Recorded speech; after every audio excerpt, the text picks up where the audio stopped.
ചില ഇന്റർവ്യൂസിലൊക്കെ ഈ മതം തമ്മിലുള്ള ഈ ഒരു മനുഷ്യരെ വേർതിരിക്കുന്നതിനെ പറ്റിയൊക്കെ സംസാരിക്കുന്ന കണ്ടിട്ടുണ്ട്. അപ്പോ ഇക്കയ്ക്ക് എന്താണ്? എനിക്ക് അങ്ങനെ വേർതിരിക്കാൻ പറ്റില്ല. എനിക്ക് ഇസ്രായേലും ഈ പാലസ്തീനും ഹമാസും ഒക്കെ അല്ലേ, എനിക്ക് മതമല്ല.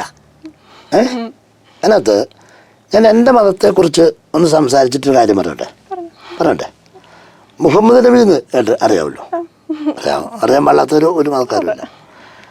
അദ്ദേഹം കുറേ ആൾക്കാരോട് ഇങ്ങനെ സംസാരിച്ചുകൊണ്ടിരിക്കുന്ന സമയത്ത് ഇന്ന ആളുകൾ നമുക്ക് ദ്രോഹം ചെയ്യുന്നവരാണ്, അവരെ നമ്മൾ അങ്ങോട്ട് അടുക്കരുത്, അവരുടെ ദ്രോഹം മേടിച്ച് പറ്റാൻ പാടില്ല, ചെറുത്ത് നിൽക്കണം, നമ്മളൊന്നും ചെയ്യണ്ട, ചെറുത്ത് നിന്നാൽ മതി എന്നൊക്കെ പറഞ്ഞുകൊണ്ടിരിക്കുന്ന അവസരത്തിൽ ഈ ആളുകൾ ഇരിക്കുന്ന ആളുകളല്ല ഇങ്ങോട്ട് നോക്കിയിരിക്കുമല്ലേ, നബിയുടെ നേരെ നോക്കിയിരിക്കുമല്ലേ.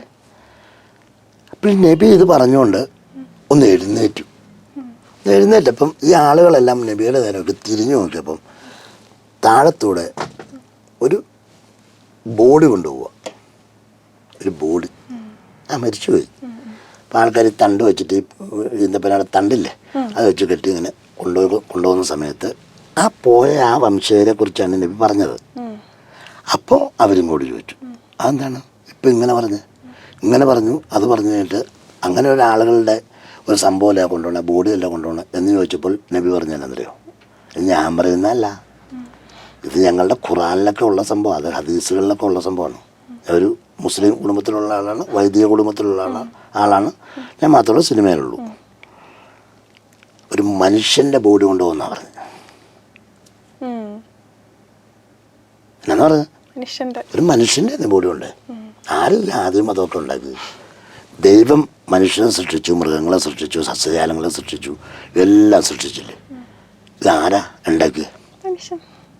മനുഷ്യനല്ലേ ജാതി തിരിച്ചുകൊണ്ട് മനുഷ്യനായിട്ട് അങ്ങാനുള്ളൂ. ഞാൻ മനുഷ്യനായിട്ട് അവിടെ ഇസ്രായേലിലും ആരും മരിക്കാൻ പാടില്ല, ഈ പറയുന്ന പലസ്തീനിലും മരിക്കാൻ പാടില്ല. ഇപ്പം കണ്ണാറിയും അല്ല അങ്ങനെ. ഞാൻ കുറച്ചു മുമ്പ് പറഞ്ഞില്ലേ, കുറേ കുഞ്ഞുങ്ങളെ ഇങ്ങനെ കാണിച്ചോണ്ട് തള്ളടക്കാരൻ